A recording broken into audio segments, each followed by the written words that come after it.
Salutations, and thank you for tuning in to another edition of Factions of Freedom. I'm your host, Noise Era, Freedom Faction, whichever one you prefer, and I have titled this episode, Enduring Our Environment, Chaos Across Countries, and Mysteries of the Mind. We're going to be getting into things like arrested water protectors, renewable California, the 17th anniversary of 9/11, as well as pineal gland mysteries. They're studying dark photons in Rome and more in this edition. But first, before we do, a few quick updates for you guys. I hope you're checking out the links in the description bar below. Some of you guys are. I hope that a lot more of you do. The support that we're getting, it really does help us get to where we're trying to go. And at the moment, we're currently trying to figure that out. We're going to be undergoing website maintenance over the next couple of weeks, trying to get things together for the information content that we're delivering, as well as the amount of traffic that we're receiving. Also, I'd like to point you guys in the direction of the vault. So if you guys see things kind of going on with that, just understand that it's basically in development. We're using that. We're kind of using that as the platform, the place to springboard off of, to basically make sure people get information and content. Lastly, if you guys would like to support our operation, think about becoming a Patreon exclusive member. It's $4.99 a month, and that's just the very standard basic package. You can really donate however you'd like every single month, and that really does help us get to where we're trying to go.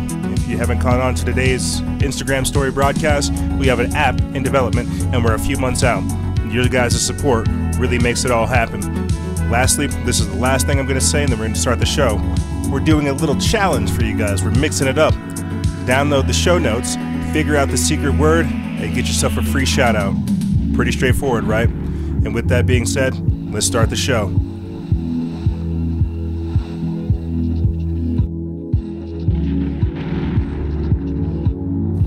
I hope you're paying attention to those updates. They're important. That's why I put them there. I have a little trivia for this episode. I hope you guys are paying attention to it. Something to kind of, again, get more interactive with you, the listener, you, the reader, and you, the follower. You as the individual. That's something that I think we need to kind of highlight in this episode. I know I'm not necessarily one to tell you guys to take out notes, but keep that in mind. So with that being said, thank you for tuning in to this edition of Factions of Freedom.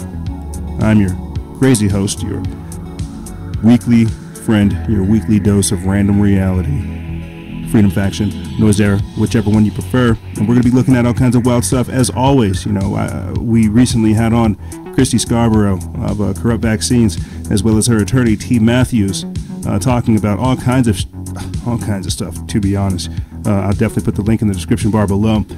It's important to understand what the individual can do. That's going to be one of the things I think people need to highlight and understand with this episode. You are a powerful, powerful person. At the very end of the episode, clearly we're going to get really, really strange, talking about things like the pineal gland, dark photons, and this weird trend of growing Satanism. Why is this important? Well, apparently they are starting to arrest and burn Bibles out there in China, and America has no spiritual morality, no spiritual direction at all. All kinds of things going on in the political spectrum. We really do live in some interesting times, and I truly am honored to be here with you good people. So let's go ahead and start the show. What's crazy is whenever you put one of these episodes together, whenever you do these types of things, stuff always happens in between. You're never able to get caught up.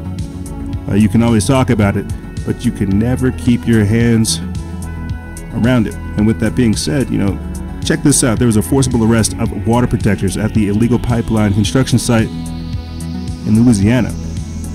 Now, this basically happened 6 days ago, and this is an article from Mint Press News by Emma Fiala.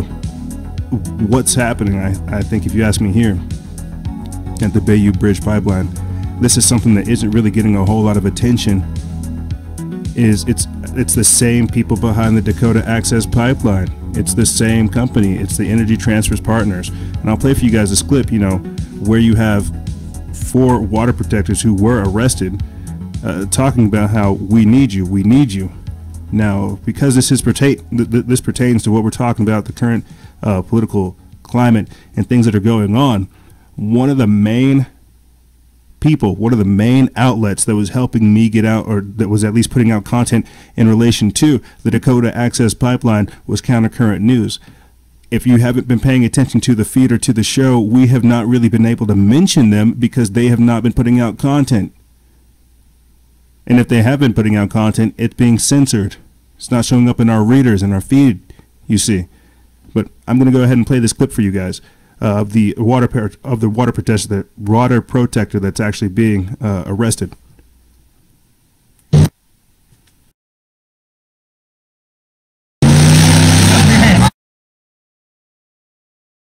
And when you're watching this, just think about how they treat human beings.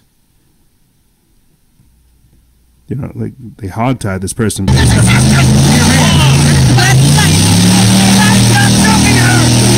choking her! We need you here now! We need you now! Help! Please don't put my hands behind your back! Put hands on your back! Again, this is a human being they're treating. Hey, pressure point! Stop that! And for people who are wondering what's going on, for our audio listeners, what's happening right now is this woman is literally being what looks to be like hogtied. You know, she's got the standard handcuffs situation going on. You've got 3 people trying to wrestle down 1 woman. That's crazy. Let me go ahead and get in this article. We put this up September 6th. And it says 4 water protectors were brutally arrested in the basin along the Bayou Bridge pipeline in Louisiana on Tuesday. Water protectors have been attempting to halt Energy Transfer Partners' illegal construction of the pipeline. Energy Transfer Partners is the same company responsible for the Dakota Access Pipeline, which was met with significant resistance from the local indigenous population in North Dakota, as well as from their allies from across the country. ETP and its higher security frequently engaged in violent tactics against peaceful water protectors on the Standing Rock Reservation in North Dakota with the help of both local police and police from the surrounding states. If completed, the Bayou Bridge pipeline will connect with the DAPL system. The BBP is slated to transport crude oil originating from the Bacon oil fields in North Dakota. The pipeline is to run 162 miles from southeast Texas to St. James, Louisiana. The oil transported would enter international markets. Law enforcement ignores legalities and the protectors' rights. So basically what they're talking about is Dakota Access Pipeline Part 2. They're talking about how the same company behind it, behind the setup, behind the construction, is literally trying to connect it to the Dakota Access Pipeline. But they don't want this type of stuff getting out. They don't want people talking about this type of stuff. But hey, it popped up in the news just the other day. We're one of the greatest oil producers. We're rivaling Saudi Arabia. But this is all a part about, you know, making America great again. How come people aren't caring about the environment, though? How come it's only whenever it's convenient? You see.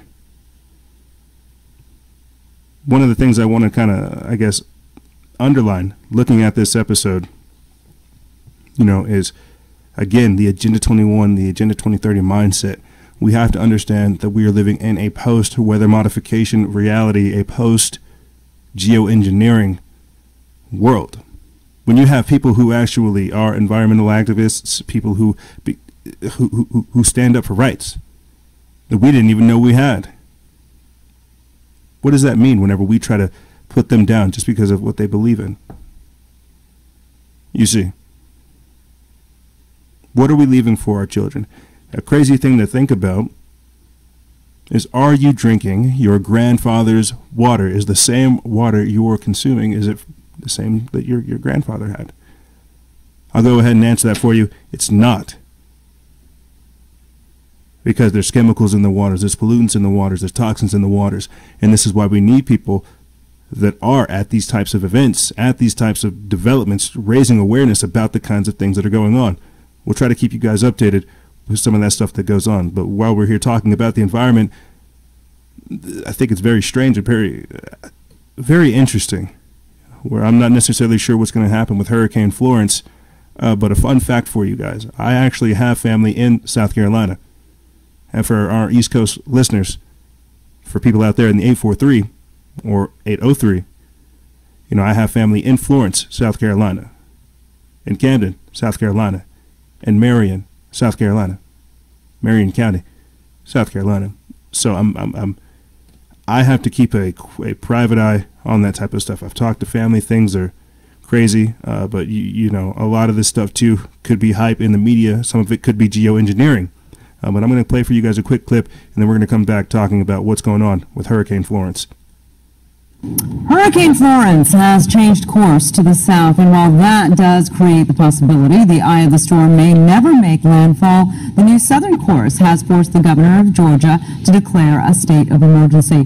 Now, the hurricane's path now has it headed more towards South Carolina than North Carolina. Along with a shift in course comes the possibility, of course, that the storm may drop to a Category 2 or 3 by Friday. With the update on Florence's path, people have been fleeing South Carolina all morning long ahead of the storm's arrival. The mayor of Charleston, South Carolina, says even if there is a more positive forecast, people shouldn't change their plans.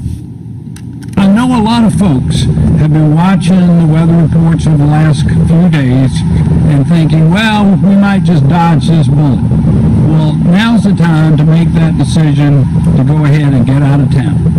It's going to be a lousy weekend here, and it's going to be a good weekend to be somewhere else. Well, even if Hurricane Florence lessens and the eye doesn't make landfall, the coastline is sure to take quite a hit.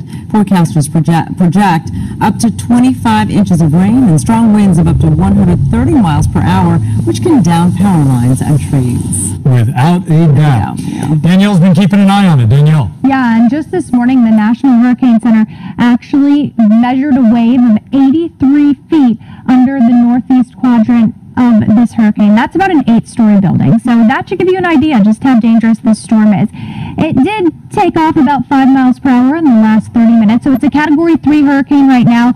Don't let that fool you. It's not a matter of if this storm is going to do damage. It's really when and how much. So here's the latest track from the National Hurricane Center. It's going to re-strengthen over the next 48 hours. It's moving over really warm water, which a hurricane loves. So it's going to maintain its speed, its intensity over the next couple of days, and then this is where the track really gets tricky because it's just going to meander right here along the coast of North Carolina and South Carolina. And as this storm slows down, that's really why there's such a terrible threat for flooding, for gusty winds, a deadly storm surge, not just beginning tomorrow, but all the way through the end of the weekend for the Carolina coast up into the mid-Atlantic. We'll take a look at your forecast coming up. Jeff. Crazy. Hurricane Florence has changed course to the south, and while that... Crazy.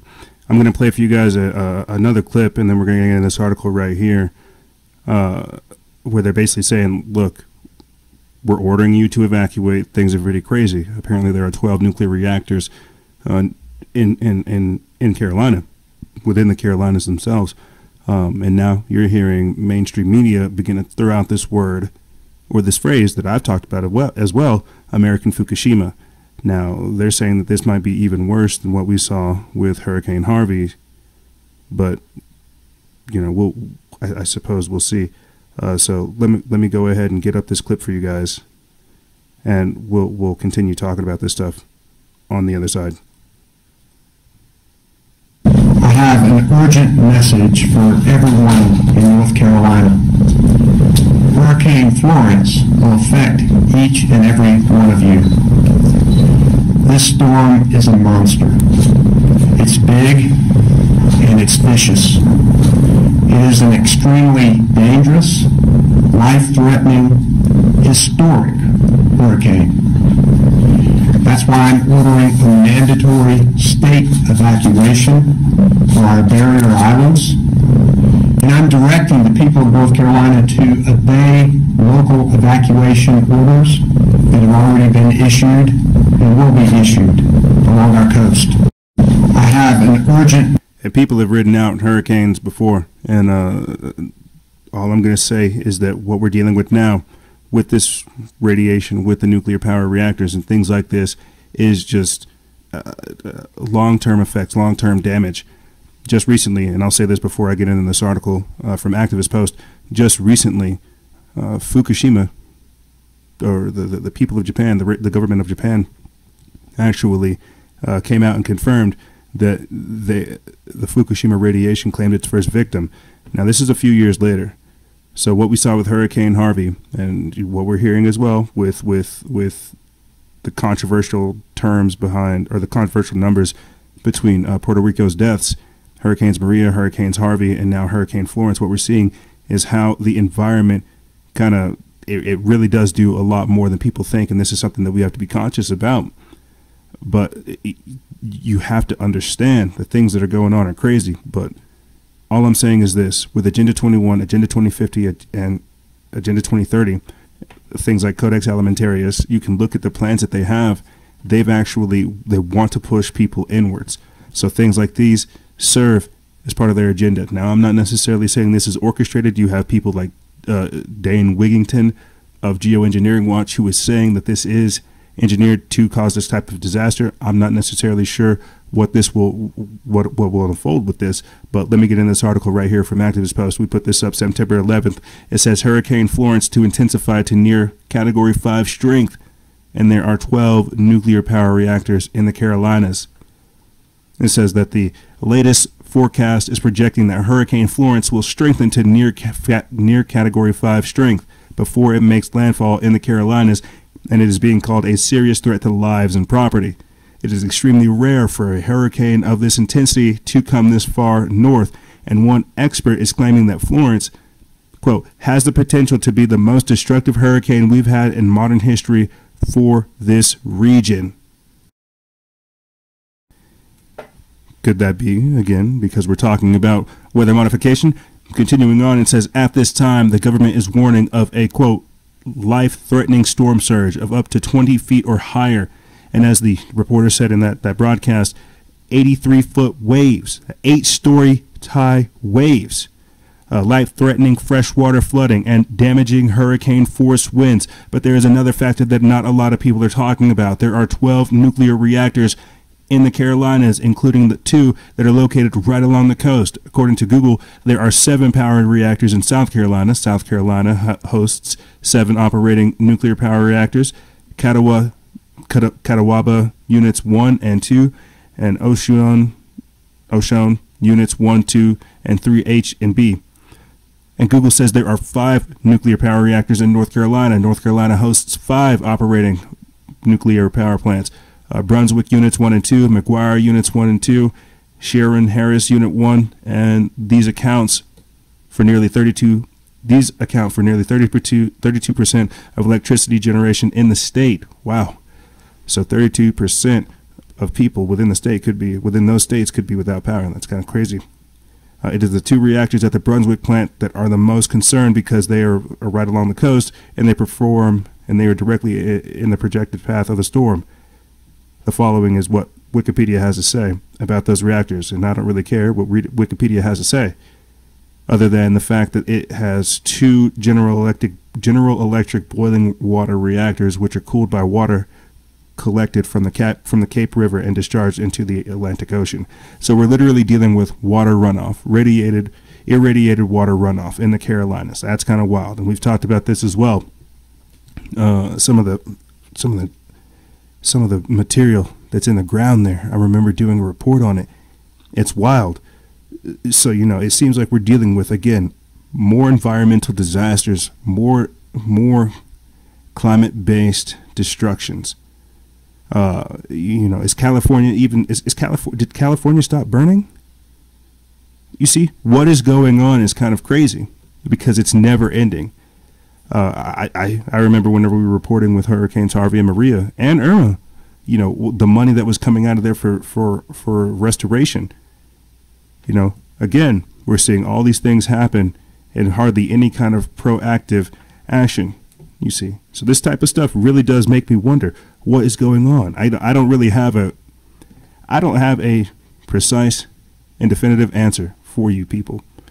But whenever I see these types of things going on, all I can really understand is the chaos that they're trying to induce.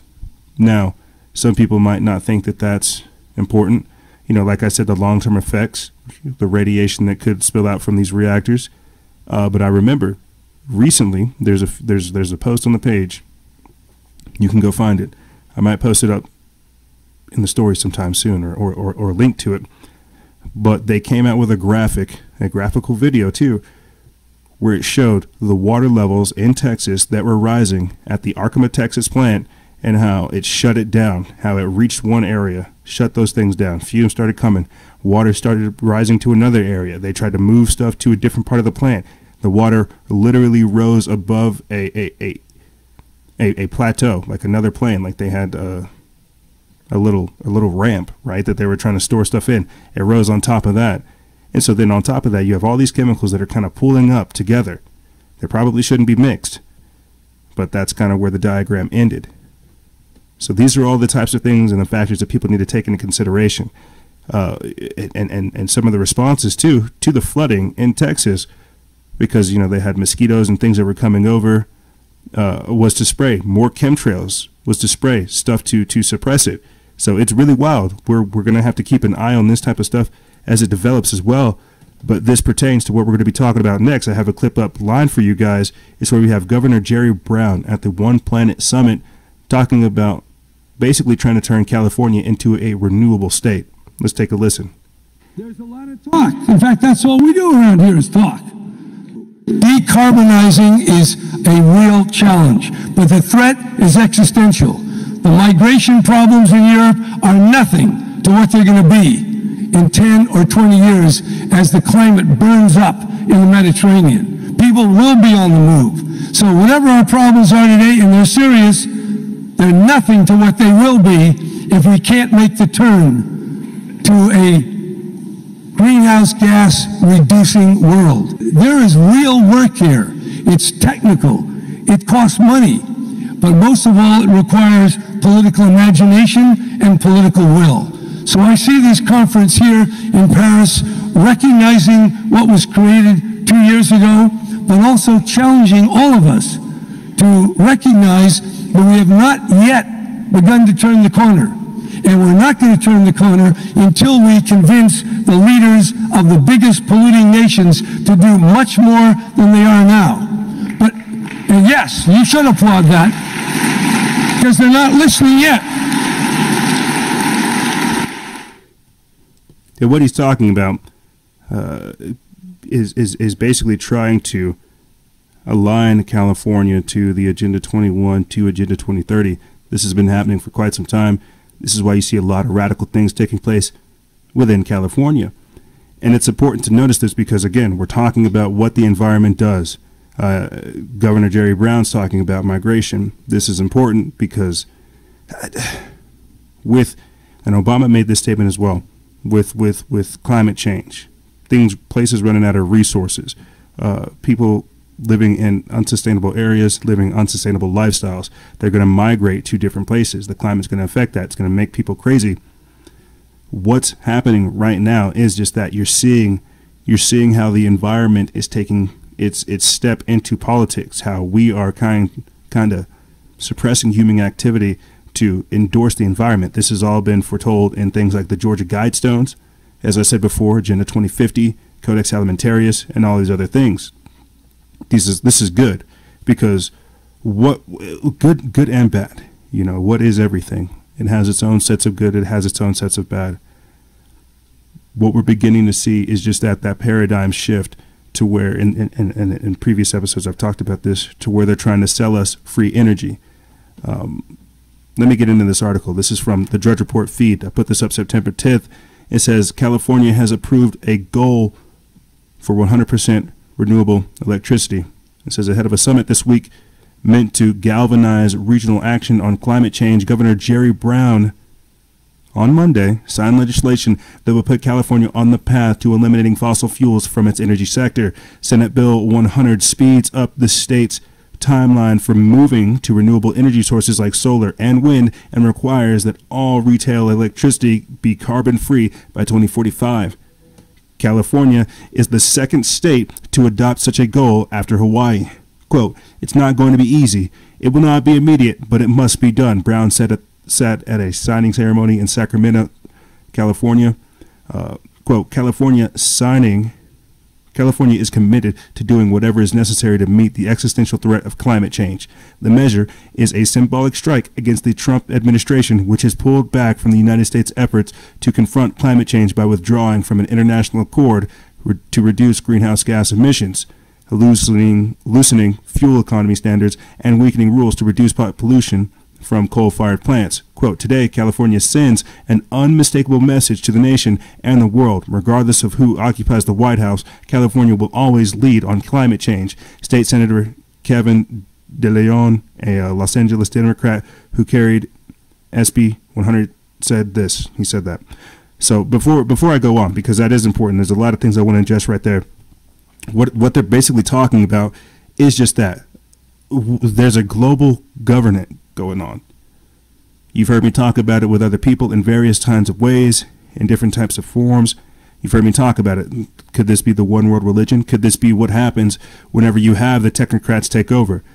A few years ago, or actually no, I think it was just last year, Governor Jerry Brown, Mark Zuckerberg, and China's President Xi Jinping met to discuss their efforts to reduce climate change, to reduce greenhouse gas emissions. And I remember when we reported on it, I was like, how does that happen? How do you have a president meet a governor?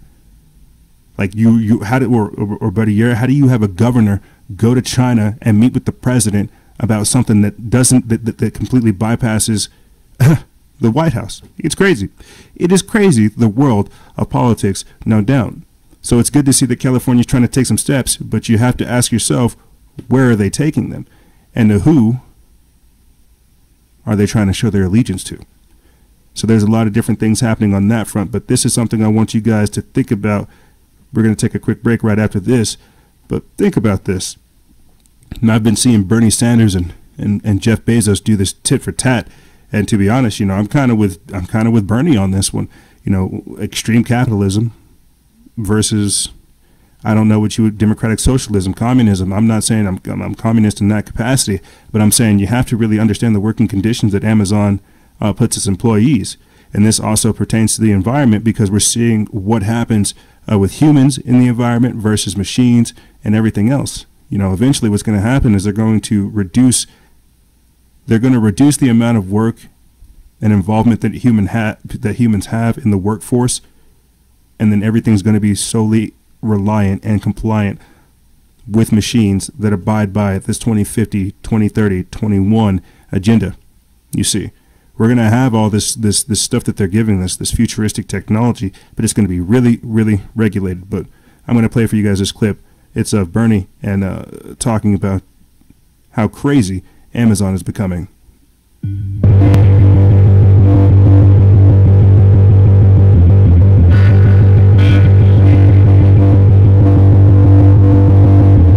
Language that the company used, a kind of Orwellian language to blur the distinction between you as a worker and what the management were doing.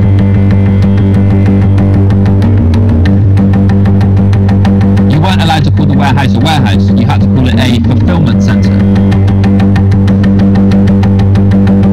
You weren't allowed to call each other workers or bosses, you had to call everyone associates. Presumably this was something done to blur the distinction between Jeff Bezos, who earns millions of pounds a year, and the average order picker who earns a minimum wage. There were cardboard cutouts of supposedly happy Amazon workers placed around the warehouse, and they had speech bubbles coming from their mouths saying, "We love working at Amazon, we miss it when we're not here." They said to us, "We're all one big happy family at Amazon. Jeff Bezos is an associate and so are you." These were the words they actually said, and it was just constantly repeated, almost like a cult. Every day we'd have a team meeting at the start of a shift, and they would remind us, "You're associates, we're one big happy family," etc., etc. Last week, I asked Amazon workers to share their experiences with my office about wages and working conditions at Amazon. Many hundreds of them responded.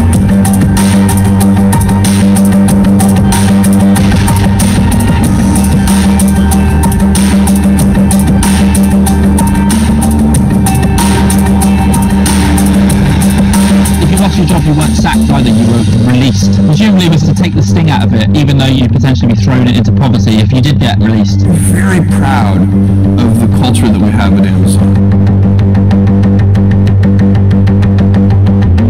We were told while I was working at Amazon that we shouldn't be talking with other workers. I was actually told off by a supervisor on one occasion for talking with other workers. As with toilet breaks, Amazon would describe this as so-called idle time.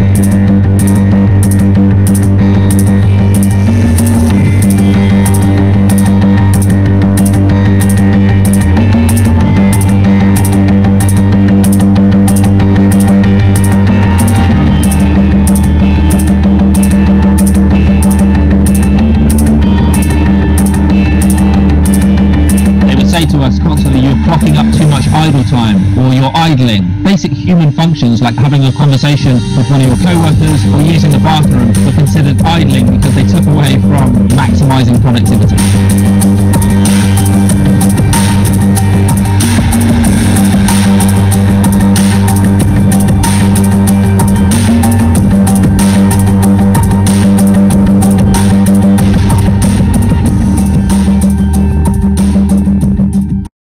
So basically what I wanted to do by showing you that, they didn't really get into it, but what I wanted to do by showing you guys that is just, you know, how crazy things are these days, how we think about life, how we think about work, but at the same time, their intentions behind using us.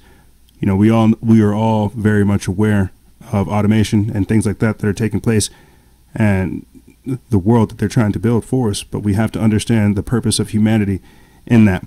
So we're going to take a quick break, and when we come back, we're going to be talking about, you know, the idea of how they're trying to trade liberty for security, and unfortunately, we're almost out of both.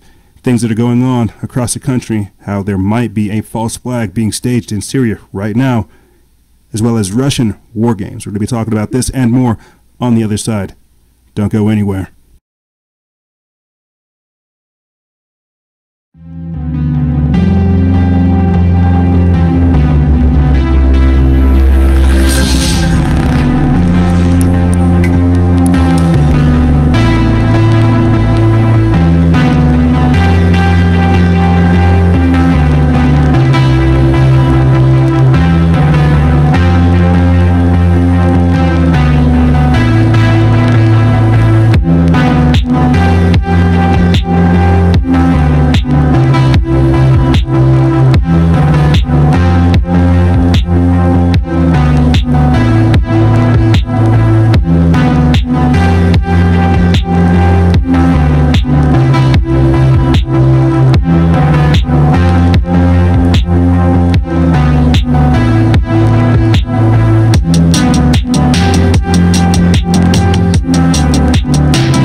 Can you believe it?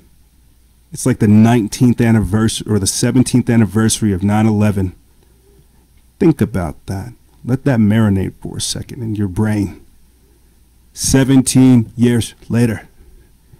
I remember, and I kind of I remember about 2 years ago, I did an episode about how we're transforming into the technocracy. Oh yeah, thank you guys for joining us again. Second segment, chaos across countries. I remember doing a segment or a whole show on about 2 years ago how we're transforming into the technocracy and how strange things are. And you know, I said it the other day on 9/11. We're dealing with 9/11 every single day. There are shootings and stabbings and bombings and everything like every single day. They tell you don't post about it because that's fear-mongering. Don't post about it because that's racist. Don't post about it because, you know, that's propaganda. You know, what have I been going on and on about for the past few weeks? We've been following this whole New Mexico Jihadi-like situation. It's 9/11 every single day, and that's crazy. 17 years later. This is the post-9/11 insanity. And people ask, you know, what was 9/11 about? It was an inside job. There are so I jokingly put on the story, if you don't understand that 9/11 was an inside job and that your government's corrupt, you know, you literally, first off, what have you been doing with your life? Secondly, that's a prerequisite for being here on this page, on this show, with this thing that we're doing here. There's so many different ways to look at 9/11. It's crazy. And now what's even more wild, you think about this, your parents, your grandparents, your friends, they know about 9/11 being an inside job. That's the crazy thing. They know about the conspiracy behind it. And so now, people like ourselves, we have to ask, all right, so did we even see a plane go in there? Was that a plane? Why were there explosions beforehand? How did two planes take out 3 buildings? Tower 7, like, what's going on? There's so many different questions behind it. And the easiest way to say it is it was a countdown. It was a countdown / awakening. There's, oh man, 17 years later, and we're dealing with 9/11 every single day. That's all I can say. And these are the types of things that people need to understand. I'm going to play for you guys a quick clip, and then we're going to get into, you know, again, how we could be potentially looking at another 9/11 style situation. But I'm going to play for you guys a quick clip from the good folks over there at Activist Post. They're teaming up with the Conscious Resistance Network. It sounds so much like the Underground Resistance Network, I almost said it, to produce a film called The Modern Surveillance State. Let's take a listen.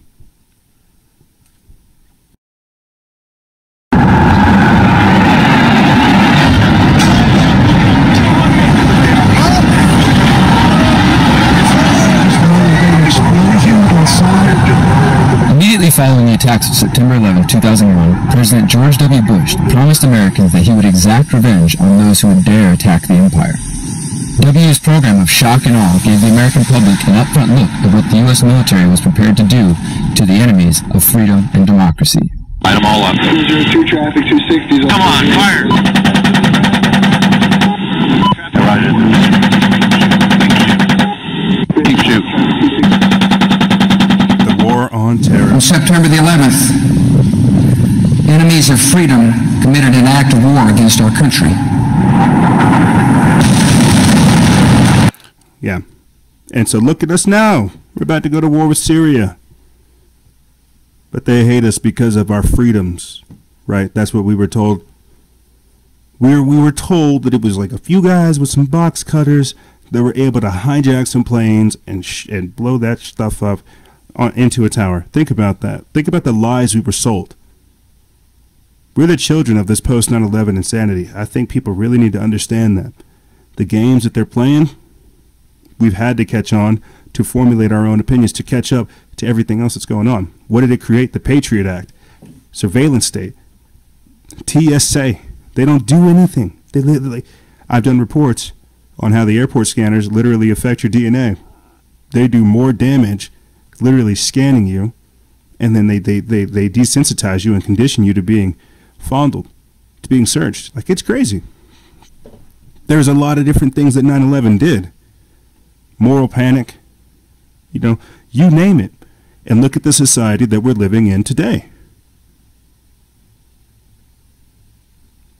You know, it's really wild. You have militarized police running around shooting people, killing people. Like I said, you have these New Mexico extremists, these jihadis out here talking about raising an army, killing non-believers.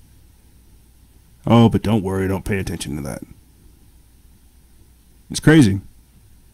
It really does kind of boggle my mind. You know, and what else can you really say post 9/11?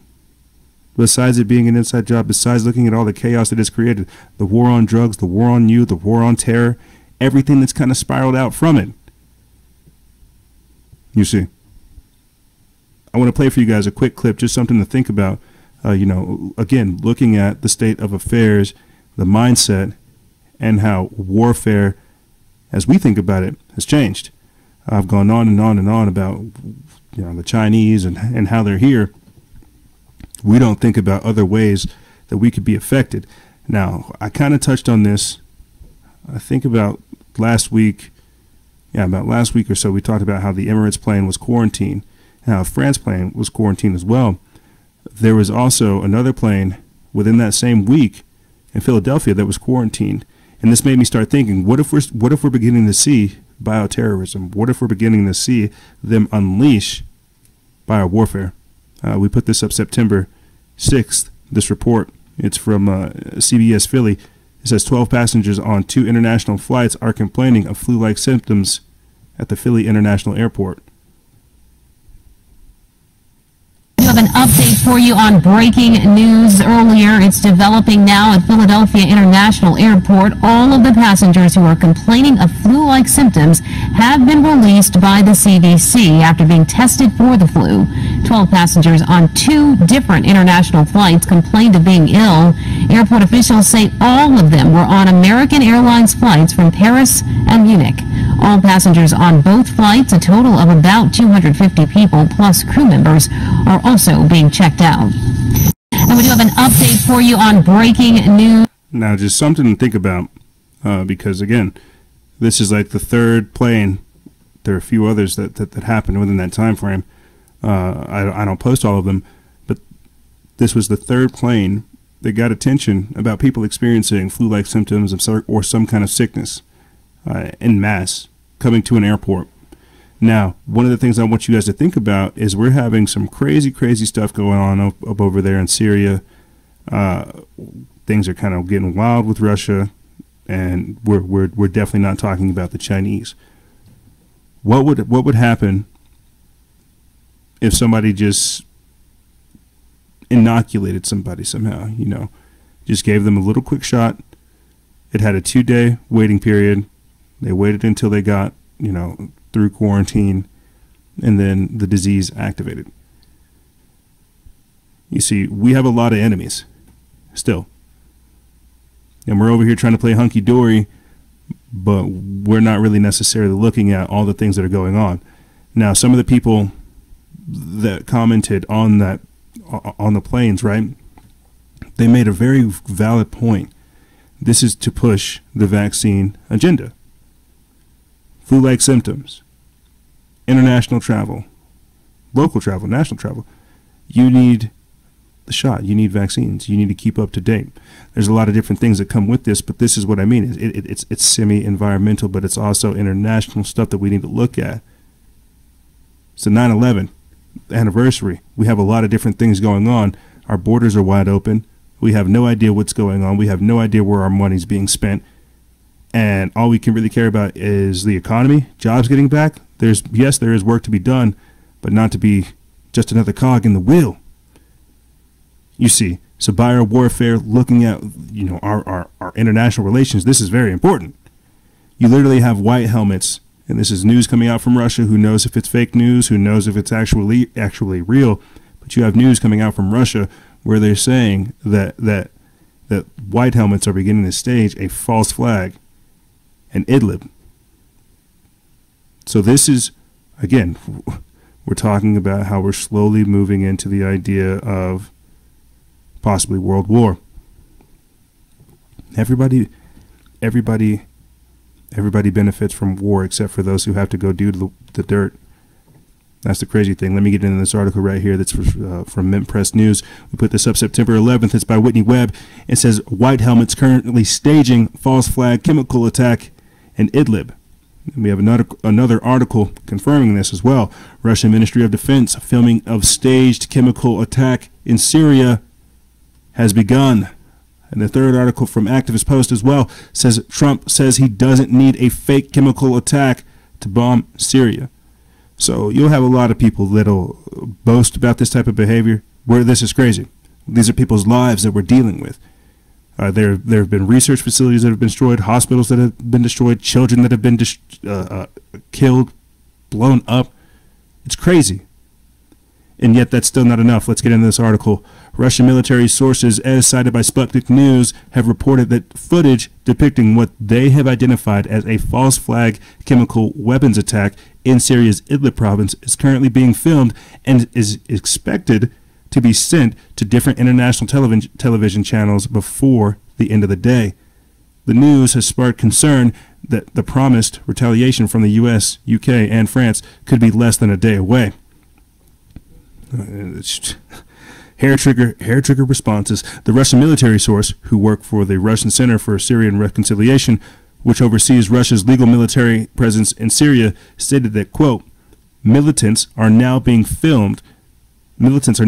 a staged provocation in the city of Jisr al-Shungar, where chemical weapons are depicted as being used by the Syrian army against civilians. Based on information received from inhabitants of Idlib province, the Russian military also stated that the film crews of several Middle Eastern TV channels arrived in Jisr al-Shungar in the morning, along with the, quote, regional affiliate of one of the main American television networks.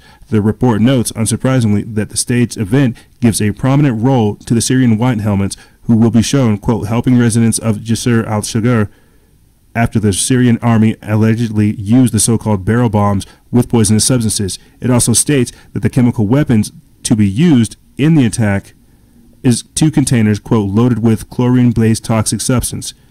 At the time, the Russian military issued the warning of the imminent, quote, false flag chemicals weapons attack. These containers were located at a grain storage site. These warnings from the Russian military come after the Syrian and Russian governments presented evidence to the UN Security Council showing that Idlib, quote, rebels linked to al-Qaeda were planning to stage a chemical weapons attack in order to provoke foreign military intervention against the Syrian government. So things are definitely escalating there, and I'm having to ask myself why. What is going on? What is the purpose? And you have to understand, for these people, money is power. And if they can if they can trigger a war, they will profiteer off of death. Right here, I'm going to play for you guys this quick clip. It's a report from the anti-media Whitney Webb as well. But the video I want is from Dr. Shaju Islam of Instagram, and he basically talks about how they're working on this child. Could this be a clip from the false flag video that they're talking about? I don't know. Let's look. And basically what it is you have this child dazed. I'll just go ahead and get it up. And the Russians have This is what we're seeing every day here in Syria. This is your terrorists that's what we're seeing every day.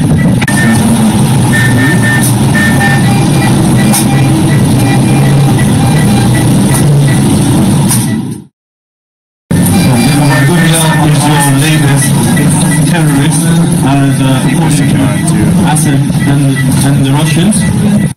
Keep this in mind that a lot of what we're seeing today, as I said at the start of the show, is the power of propaganda, the polarization, pulling on your emotional heartstrings. I hope they're actually able to save this child. But I know how media works. I know how TV reality works. And I know how these things are. We don't know if he's been exposed to any kind of toxic gases. We don't know his condition. But, if you see a child on an operating table with all kinds of tubes on them, you're obviously going to be upset. So we have to keep an eye out for a lot of these things that we see developing. And you know what? You know what Russia's response is to keeping an eye on things? They decided to have war games. They literally started conducting war games tests with China. They did not hesitate. You see, while we're over here worrying about what is it this week? Last week it was the Nikes. This week it's some kind of censorship. While we're worrying about all this nonsense, Russia and China are quietly building up their reserves, quietly readying their armies, quietly Well, not even quietly. Look at this. Look at this. You know, for our audio listeners right now, what's happening is they're just showing various pics of tanks, of trucks, of rigs with all kinds of different equipment, oil rigs too, on different roads in different parts of the city or different parts of the country, doing just that, conducting these war games, letting you know that they have equipment for any kind of area. Just the other week we were talking about how Kalishnikov, yeah, I think it was Kalishnikov, they unveiled their robot Igorek. The future of warfare is definitely going to be involved with a lot of machines. That's where the advanced warfare is going, no doubt. No doubt. The one thing I want to get into real quick is how bankers and technocrats are building underground bunkers, because this is important. We're seeing all these developments take place on the geopolitical scale everywhere. And the bankers see this too. Technocrats see this too. People are seeing this. They're seeing this craziness, thinking, good Lord, I don't want to be a part of it. And you know what their response is? They're saying they're leaving. They're saying, you know what? I don't want to do it. But we've heard this before, that the bankers were leaving. And now it's the people that have us embedded into the system that are leaving, the technocrats. You see, this is a multi-stage process, these things that are going on. And it ties in, too, to the biowarfare, the things that I was talking about, releasing the biobomb, releasing the germ warfare. You see, we already have antibiotic-resistant bugs. This is why we're harping on health and things like that these days, because the minute these parasites and these things get up in you, it's game over. You need to be able to have a clean body in order to combat these types of things. You need to have a sound mind to be aware of all the problems that are going on. It's crazy. It's crazy. But let me get into this article right here from Technocracy News by Olivia Carvile. We put this up September 5th. It says, rich technocrats planning doomsday escape to New Zealand bunkers. The super rich, like Peter Thiel and Sam Altman, have packed their bug-out bags and are ready to flee to their underground bunkers their underground hideaways in New Zealand on a moment's notice. They expect they fear that Armageddon, and they expect and fear Armageddon, and are taking every precaution to save their own skins, even though they are all complicit in the future we don't want. Years of doomsday talk at Silicon Valley dinner parties has turned to action. In recent months, two 150-ton survival bunkers journeyed by land and sea from a Texas warehouse to the shores of New Zealand, where they were buried 11 feet underground. 7 Silicon Valley entrepreneurs have purchased bunkers from Rising S Co. and planted them in New Zealand in the past 2 years, said Gary Lynch, the manufacturer's general manager. At the first sign of an apocalypse, nuclear war, a killer germ, a French Revolution-style uprising targeting the 1%, the Californians plan to hop on a private jet and hunker down, he said. Quote, New Zealand is an enemy of no one, Lynch said in an interview from his office in Murchison, Texas, southeast of Dallas. Quote, it's not a nuclear target. It's not a target for war. It's a place where people seek refuge. The remote island nation, clinging to the southern part of the globe, 2,500 miles off of Australia's coast, has 4.8 million people and 6 times as many sheep. Great. It has a reputation for natural beauty, easy networking, low-key politicians who bike to work, and rental prices half those of San Francisco Bay Area. That makes it an increasingly popular destination, not only for those fretting about impending dystopia, but for tech entrepreneurs seeking incubators for nurturing startups. Quote, it's become one of the best places for people in Silicon Valley, mostly because it's not like Silicon Valley at all, said Reggie Lutkit, an American biomedical engineer who's moving to New Zealand in October for the Sir Edmund Hillary Fellowship, a program created to lure tech innovators. So just keep that in mind. Keep that in mind as I play this next clip for you. One of the things that's been making news this week and last week is Elon Musk on Joe Rogan's podcast. I'm going to play for you guys a clip where they're basically talking about AI. They're talking about the future of what's going on. This gives you a little bit of an insight into the mind of a modern day technocrat, into a mind of someone like Elon Musk. Like, man, the guy's weird. I'll go right out and say it. But you look at his mannerisms, and you have to understand he's trying to explain things in a very, very simple way. But how do you do that when these are very, very complex things? So these technocrats, and even people on the geopolitical scale, are aware of the impending French-style-like revolution, the impending dystopia, the impending biowarfare, and all of the other things that we've gone over in this edition. But like I said, we're going to play this interview for you guys, just a little bit of it, and then we're going to take a break.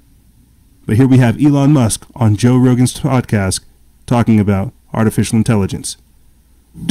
Basically, I think people don't totally understand what I do with my time. They think like I'm a business guy or something like that.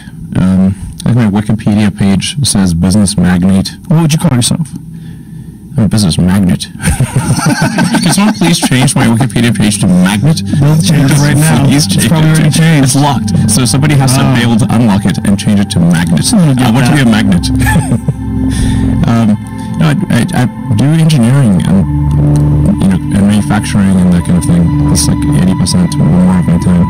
Ideas and then the implementation of those ideas. That's like hardcore engineering, like designing things, Right. Structural, mechanical, electrical, software, user interface, engineering, aerospace engineering. But you must understand there's not a whole lot of human beings like you. You know that, right? So you're an oddity. Yes. To chimps like me. We're all chimps. Yeah, we are. We're one notch above a chimp. Some of us are a little more confused. When I watch you doing all these things, I'm like, how does this motherfucker have all this time and all this energy and all these ideas, and then people just let him do these things? Because I'm an alien. That's what I've speculated. Yes. I'm on record saying this in the past. I wonder. It's true. And if there was one, I was like, if there was like maybe an intelligent being that we created, like some AI creature that's superior to people, maybe just hang around with us for a little while like you've been doing, and then fix a bunch of shit. And that's the way. It might have some mutation or something like that. You might. Do you think you do? Probably. Do you wonder? Like, you're around normal people, you're like, Like, what's up with these boring, dumb motherfuckers? Ever? Not bad for a human, but I think we'll not be able to hold a candle to AI. You scare the shit out of me when you talk about AI. Between you and Sam Harris. I didn't even consider it until I had a podcast with Sam once. That's right. It made me shit my pants. Talking about AI, I realized, like, oh, well, this is a genie that once it's out of the bottle, you're never getting it back in. That's true. There was a video that you tweeted about one of those Boston Dynamic robots. Yeah. Like, in the future, it'll be moving so fast you can't see it without a strobe light. Yeah. You could probably do that right now. And no one's really paying attention too much, other than people like you or people that are really obsessed with technology. All these things are happening, and these robots are... Did you see the one where PETA put out a statement that you shouldn't kick robots? Probably not wise. For retribution. Their memory's very good. I bet it's really good. It's really good. I bet it is. Yes. You're getting better every day. It's really good. Are you honestly legitimately concerned about this? Is like AI one of your main worries in regards to the future? Yes. It's less of a worry than it used to be, mostly due to taking more of a fatalistic attitude. So you used to have more hope, and you gave up some of it, and now you don't worry as much about AI. You're like, this is just what it is. Pretty much. Yes. Yes. Not. It's not necessarily bad. It's definitely going to be outside of human control. Not necessarily bad, right? Yeah, it's not necessarily bad. It's just outside of human control. Now, the thing that's going to be tricky here is that it's going to be very tempting to use AI as a weapon. It's going to be very tempting. In fact, it will be used as a weapon. So the on-ramp to serious AI, the danger is going to be more against each other, I think, most likely. That'll be the danger. Yeah. How far do you think we are from something that can make its own mind up whether or not something's ethically or morally correct, or whether or not it wants to do something, or whether or not it wants to improve itself, or whether or not it wants to protect itself from people or from other AI? How far away are we from something that's really truly sentient?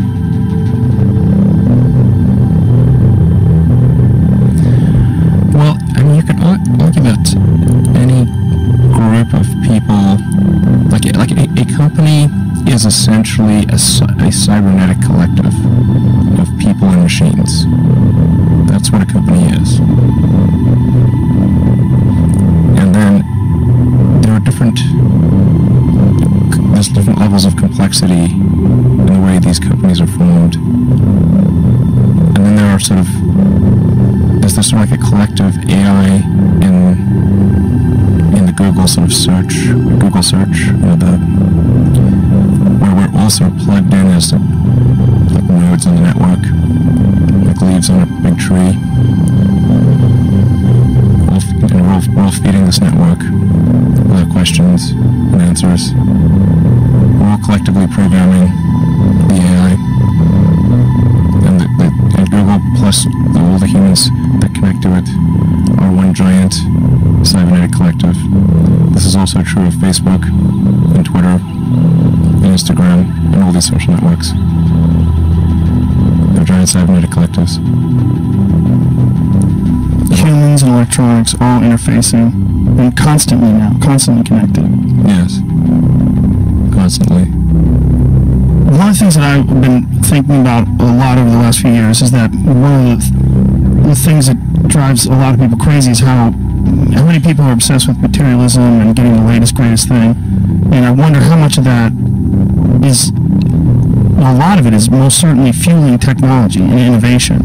It almost seems like it's built into us. It's like what we like and what we want, that we're fueling this thing that's constantly around us all the time. And it doesn't seem possible that people are going to pump the brakes. It doesn't seem possible at this stage when we're constantly expecting the newest cell phone, the latest Tesla update, the newest MacBook Pro. Everything has to be newer and better. And that's going to lead to some incredible point. And it seems like it's built into us. It almost seems like it's an instinct that we're working towards this, that we like it. Mm-hmm. Our job, just like the ants build the anthill, our job is to somehow to fuel this. Yes. I made this comment some years ago, but it feels like we are the biological bootloader for AI, effectively. We are building it. And then we're building progressively greater intelligence. And the percentage of intelligence that is not human is increasing. And eventually, we will represent a very small percentage of intelligence. But the AI is informed, strangely, by the human limbic system. It is, in large part, our id writ large. How so? We mentioned all those things, the sort of primal drives. Mm-hmm. There's all things that we like, and hate, and fear. They're all there on the internet. They're a projection of our limbic system.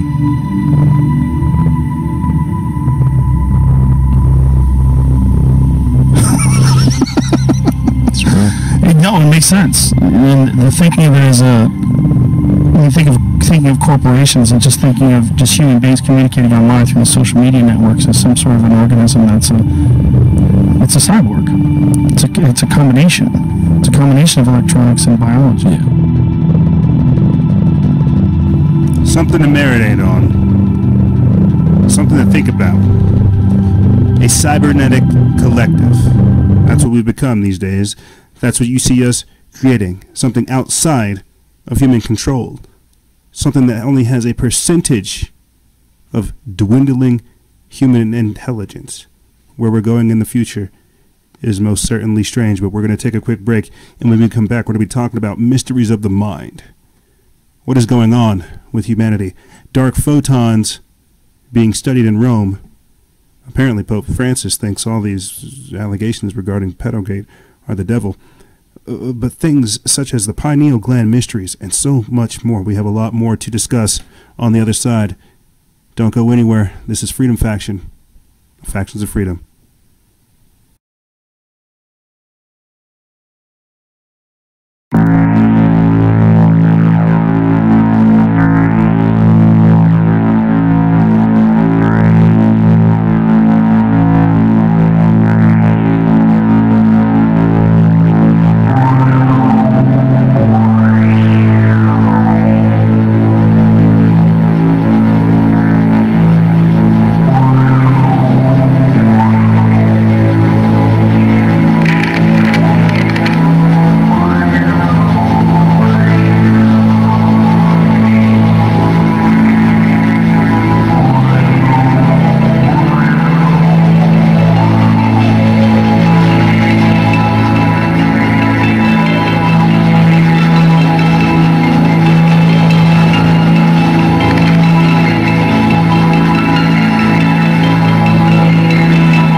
You know, it's kind of wild to think about the fact that you're a part of the cybernetic collective, that you're a part of something greater, and they're trying to hijack it. Could we be the biological bootloader for AI? I'm going to go ahead and say this before we start getting into things. Me and Charles Casson of Truth is Terrorism, we're going to have a discussion about this whole Elon Musk interview, because there's a lot of different things that he touched on that are very important that pertain to the transhuman agenda, to the technocracy, and so much more. We have to understand that there are greater things beyond our control and that we are merely here to observe them. and that some things kind of we have to step out of the way and let them happen. But to continue on into this into the episode, you know, what is happening? What are we creating? All this chaos that we see, that we're dealing with daily. You know, the AI is absorbing it. As Elon Musk said, all the Google searches are being monitored by the AI. And this wickedness, this chaos, this insanity is becoming our new norm. So much so that we've become desensitized to it. Pope Francis finally responded to all of those sexual allegations, all the people that are, all of the exposés that are coming out regarding the pedogate phenomena. He says that it was the devil. He was using the great accuser. The devil is responsible for all the sexual abuse. The devil is responsible for all this. Sometimes it is the wickedness of man. Now I'm going to try and translate for you what he says, but we put this up September 11th as well. It says, in these times, it seems like the great accuser has been unchained. And when he says the great accuser, he means the devil, and is attacking bishops. True. I'm going to go ahead and replace the great accuser with the devil. We are all sinners, we bishops. He tries to uncover the sins so they are visible in order to scandalize the people. The devil, it's not a scandal. The devil, as he himself says to God in the first chapter of the book of Job, quote, roams the earth looking for someone to accuse. Lord looks for hungry souls to steal. A bishop's strength against the devil is prayer, that of Jesus and his own. During his homily at Mass on Tuesday morning, Pope Francis blamed the devil for sexual abuse scandals that has shaken the Catholic Church to its core, but not in the way that you think. To the Pope's way of thinking, it is the efforts to expose the sinful cover-ups of the abusive clergymen that are the work of Satan. So we're doing the work of Satan by exposing what's going on in the Catholic Church. This is something else that you'll find us talking about with Charles Casson. What is happening with religion? What is happening with the Catholic Church? Well, this is why we did the whole mini-cast Rethinking Religion, because I wanted people to think about it. What happens whenever the Catholic Church implodes? We're already kind of going towards that mindset to where we don't really think we need some kind of moral or spiritual compass. We don't really care what's going on. Pope Francis trying to use the devil as an excuse to not really address the systematic satanic sexual abuse that is taking place within the Catholic Church and around the world. For our new listeners, we pay attention to these types of things. We pay attention to the pedogate phenomenon. That's why we have an entire timeline surrounding it on the website that you can go download. But what they're, again, not addressing is the darker aspects of it. The pedogate, the harvesting of children, of absorbing the energy of children, taking that. Adrenochrome. What I'm trying to say in so many roundabout ways is that our country is embracing Satanism at an alarming rate. This is something, again, I've been trying to address privately, but it's crazy how this stuff comes out whenever you never have time to address it. There's more to this, and the reason I want to read this, and what you'll see right here for our audio listeners, what they're seeing is basically a board with the elements and a pentagram. There's people don't know what's going on, and people feel powerless. And one of the ways to reclaim that power is to do things like this, is to practice magic, not pray, not meditate, not look inward. Some people take drugs. There's a lot of different ways to look at these types of things, to reclaim your power, to understand who you are as an individual. But what's happening now, and this is something that we've talked about, the Arkansas Baphomet statue that was being erected some of the other things surrounding that. All of 2016, we saw a lot of satanic temples being built. The membership is swelling. This is, obviously something that we paid attention to. I've wanted to do a mini cast on it where we really try to crystallize it. But what we have to understand is, as we're moving forward into this future, this technocratic future that they're building for us, we see a lot of people kind of straying away from the spiritual path, and in doing so, there's all of this energy left out there, and there are people who are hastily trying to figure out ways to absorb it, take it, and use it for their own means. I've reported on things like the witches that buy in Trump, things like hashtag magic resistance. These are all things that are taking place. So the fact that people are embracing Satanism and all kinds of other forms of magic, of occultism, of mysticism, that is very, very real. Let me get into this article. It's from End Times Headlines. It's by Ricky Scaparo. I think it was actually written by Michael Snyder. Originally, it was on Charisma News, but it says, and we put this up September 10th, it says, as attendance declines at Christian churches all over America, many satanic groups are experiencing tremendous growth. For some, experiencing Satanism is the ultimate form of rebellion. For others, it's about making an anti-Trump political statement, and yet others claim that they have been attracted by the very real power that they discover in Satanism. Every week, bizarre rituals are conducted in basements, meeting halls, and public facilities all over the country, and most Americans absolutely have no idea what is going on. Congress has no idea what's going on with censorship. Sorry. Had to get that out of my system. But the article says, of course, most mainstream news articles about Satanists attempt to portray them as ordinary people that simply have been misunderstood. And ultimately, that is what the Satanists are trying to do for Satan. They are trying to get all the rest of us to view Satan or Lucifer as a, quote, misunderstood being that has humanity's best interests at heart. And since the values of Satanism line up more accurately with the values of modern society than Christians' values do, Satanists are finding increasing success in bringing in new recruits. Today, there are satanic churches just about everywhere. For example, a satanic high priest named Adam Daniels started the Church of Ahriman in the heart of Oklahoma City. Adam Daniels, 35, is the Dastur, or high priest, of the Church of Ahriman, which is located based in Oklahoma City, USA. The Church of Ahriman has 15 members and worships Ahriman, another name for the original Persian devil figure, Angra Mainyu, the hot of hell. The church's followers meet in Daniel's home, where he has converted a storage room into the ritual chamber in which he performs ceremonies, including devil worshipping, weddings, and satanic exorcisms.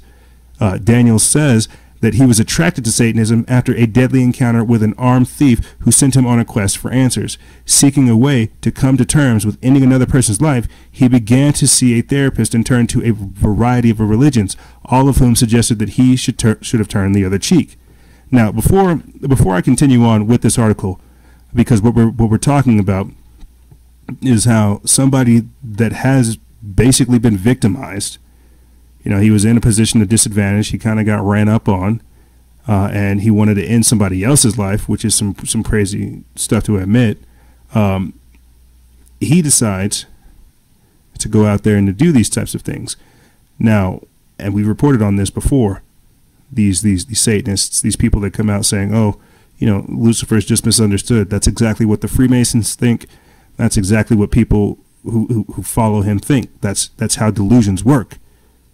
You see, you have to think that you have the answer, even though you're going to them for all of them. What's happening right now with this is we're seeing a spiritual paradigm shift. We are seeing people literally embrace the powers of the darkness. The other day I was listening to Russ Dizdar of the Ragged Edge Radio. I love Russ.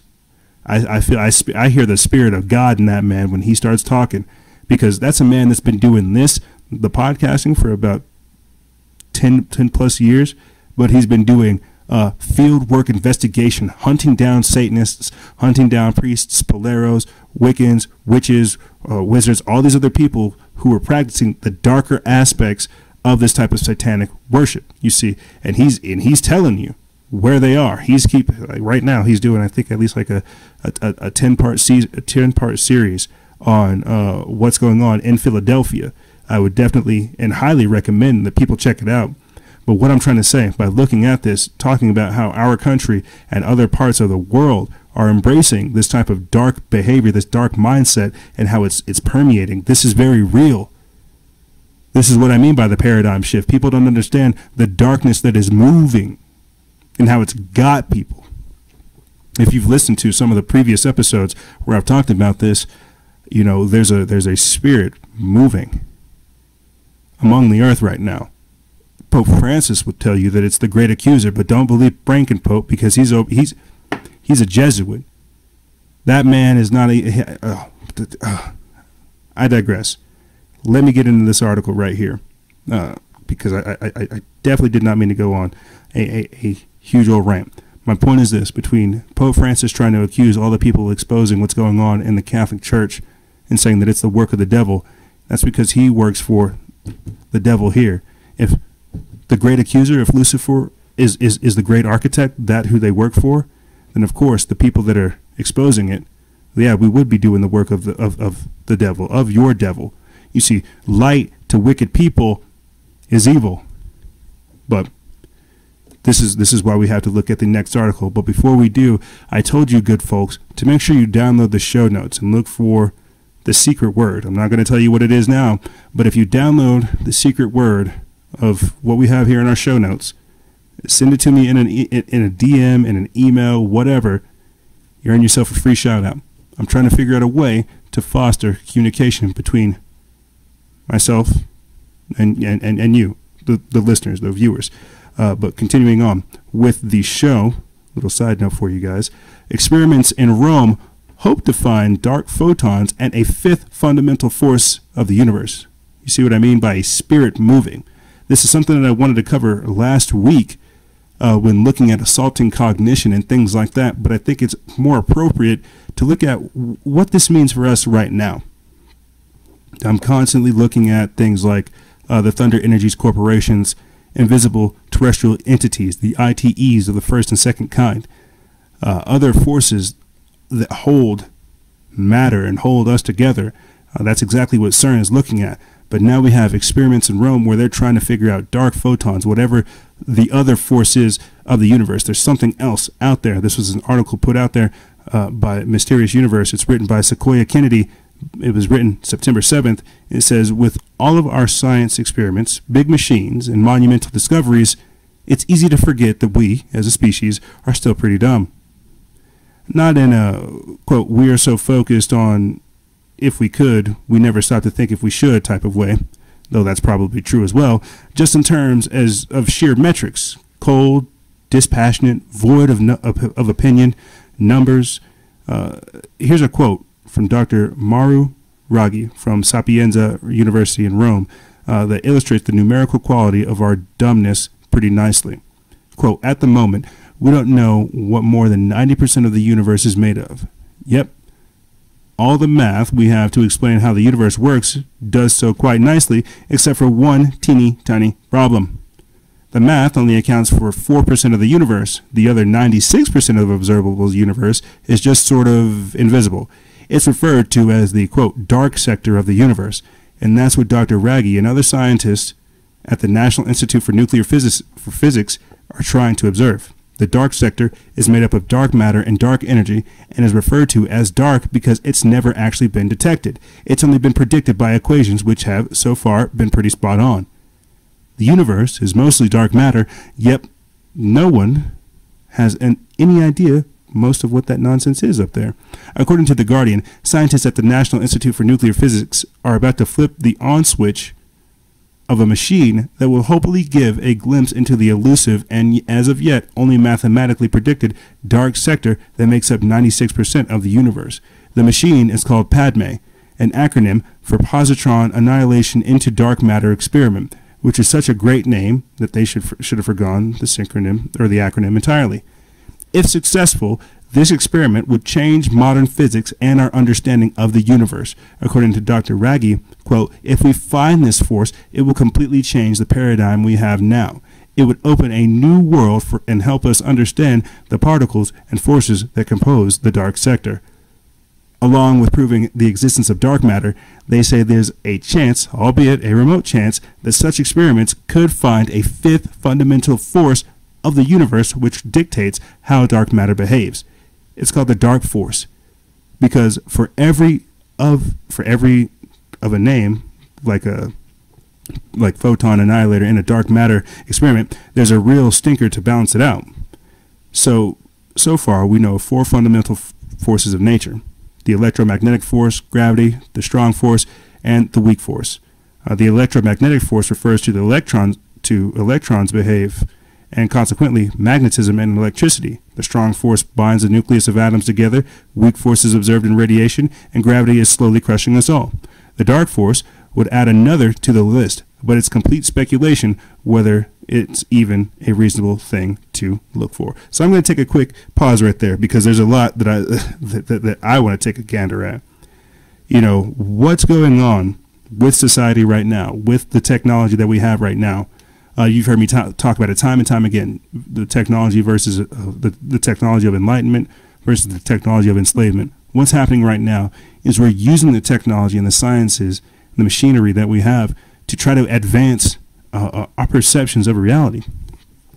Elon Musk, to kind of, you know, jump back to his brief little appearance on the show, Elon Musk talks about, you know, the neural link, how we only have a certain percentage of intelligence, right? And how with AI being the biological bootloader of this, how we're creating something that does have our intelligence, but we will only play a small portion of its overall intelligence.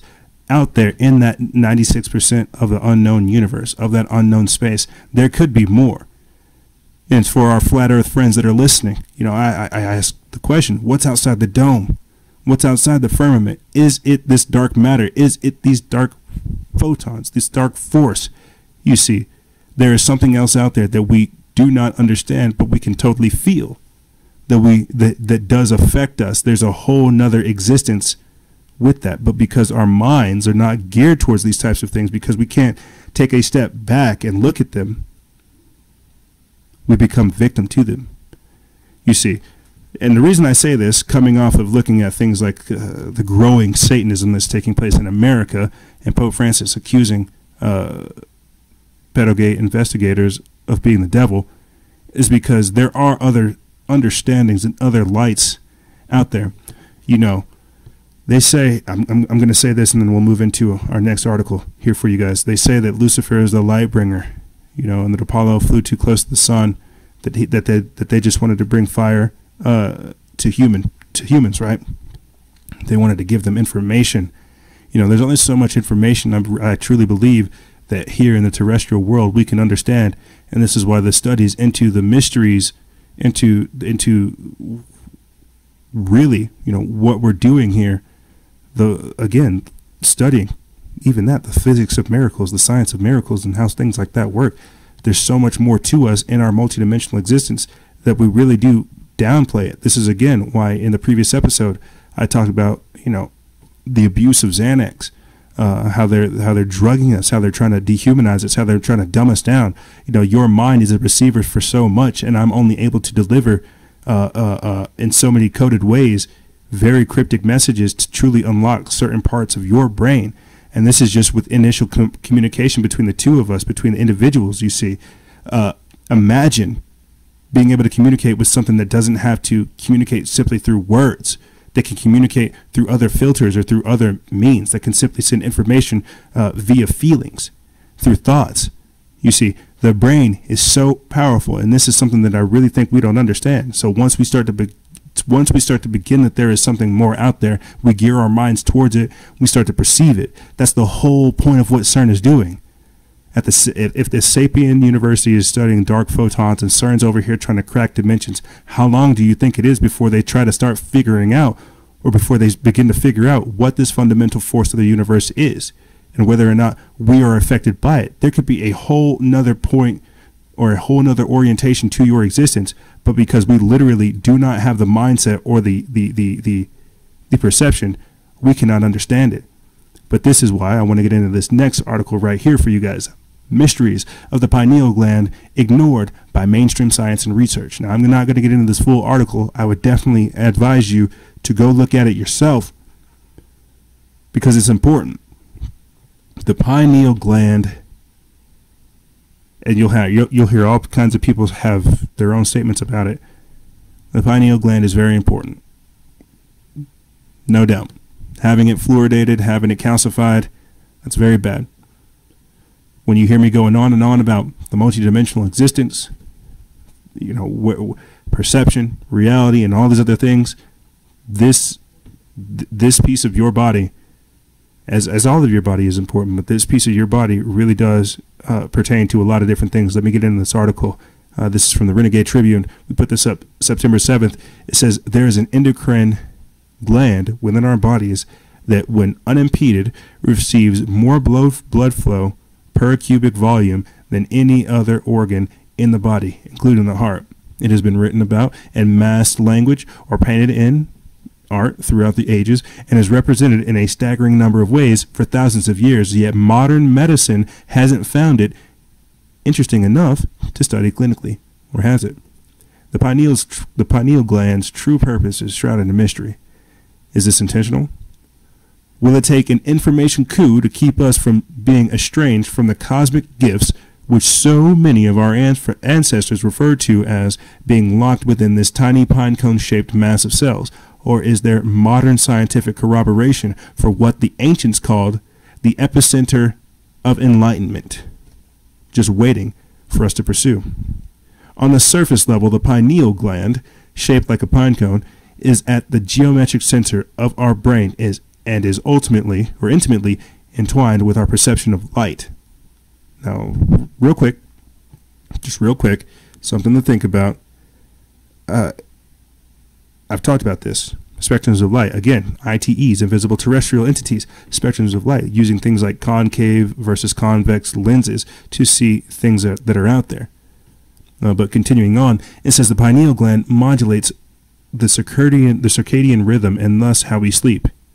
It remains uniquely isolated from the blood-brain barrier systems, yet receives a higher percentage of blood flow than any other organ in the body except the kidneys.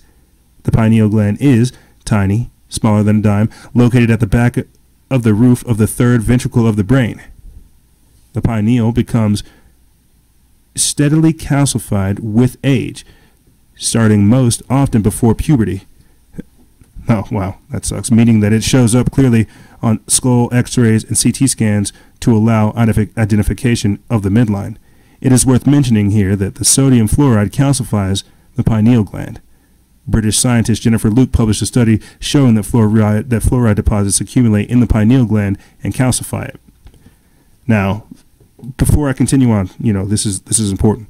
Fluoride affects your pineal gland.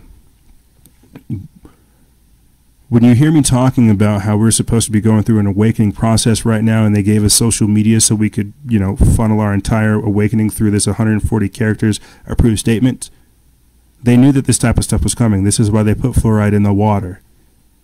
This is why they poisoned everything. You see. We have to understand that what they're trying to do is literally control your awakening, because indeed you are awakening, and your pineal gland plays a heavy, heavy part in just that. But if it's calcified, if it's fluoridated, if you're poisoned, you're unable to detox your body, cleanse your system, you're no good to yourself, you're no good to anyone. You see, and that's what they knew. That's why, again, you see us harping on health and things like that today. But let me get back into this article.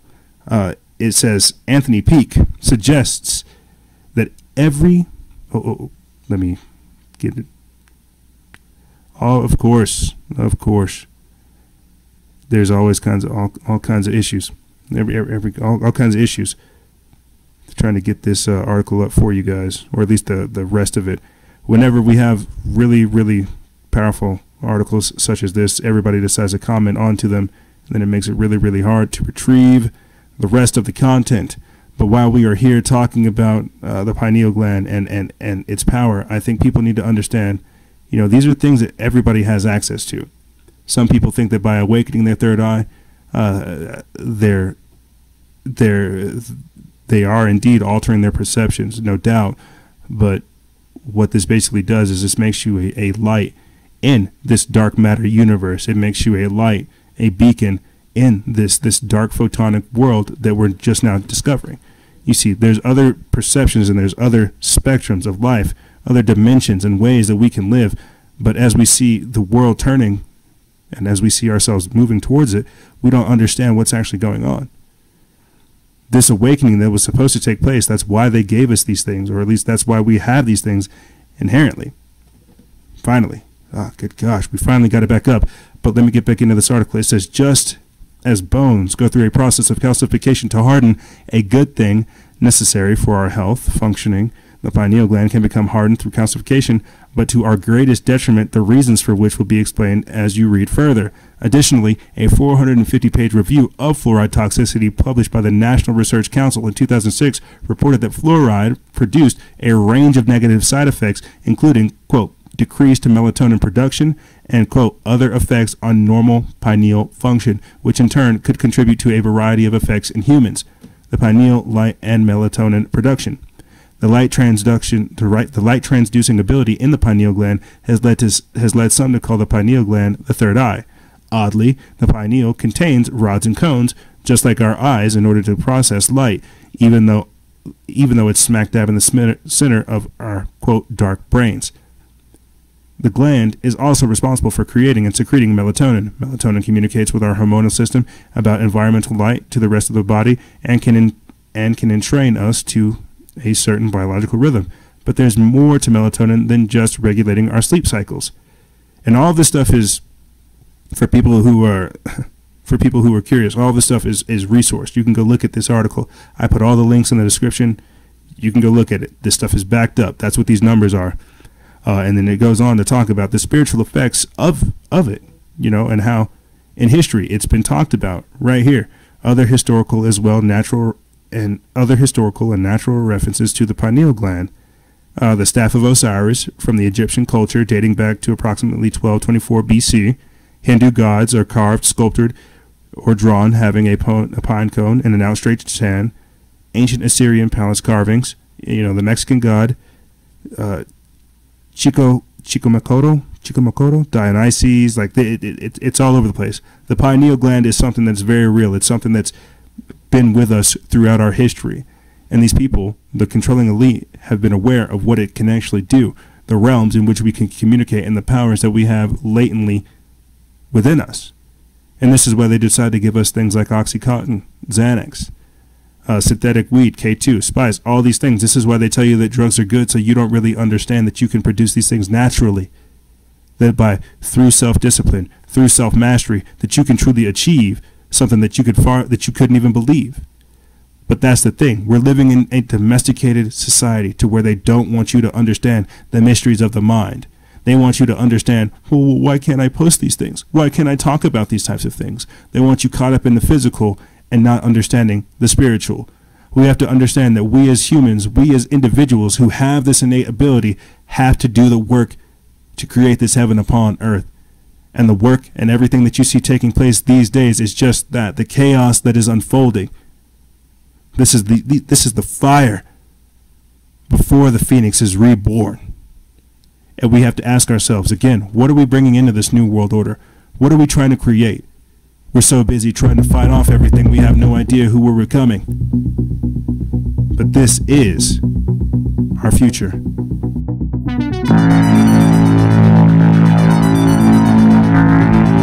Say this. I want to say this last thing, and I'll let you go. Download the show notes. No, that wasn't it. Go research the National Defense Authorization Act. Things like the Smith-Mundt Act. You know, Jack Dorsey admitting that he banned 600,000 or shadow banned people. That's a very real thing now. Alex Jones being banned from Twitter, as you'll hear when we talk about this with Christy Scarborough of Corrupt Vaccines and T. Matthews. A lot of this stuff is for political theater. The power that you have is what you need to reclaim. Yes, these things are happening, and you can take control. You can affect your world and others. All you have to do is understand your power. Ladies and gentlemen, this is Enduring Our Environment, Chaos Across Countries, and Mysteries of the Mind.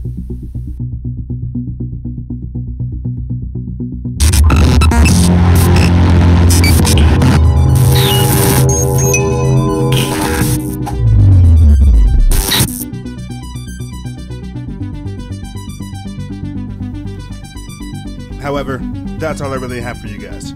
I know I kind of went over a lot of different things, but it's really to illustrate the times that we are in, the place we find ourselves, and the things we're trying to do. You know, like I keep trying to tell you guys throughout this episode, download the show notes, get the secret word, and then you can get that free shout out. I hope you're checking out all the links in the description bar below. We have an epic episode lined up for you guys with Fellowship and Freedom, Dr. Dre 81, as well as the episode we did with Christy Scarborough, and the future work plan for you guys. As always, we got to keep things moving, and we got to keep it moving forward. If you have any questions, feel free to email me. I'll have it in the description bar below. And as always, guys and gals, stay vigilant, expose lies, and share truth. This is Noise Era, Freedom Faction, out.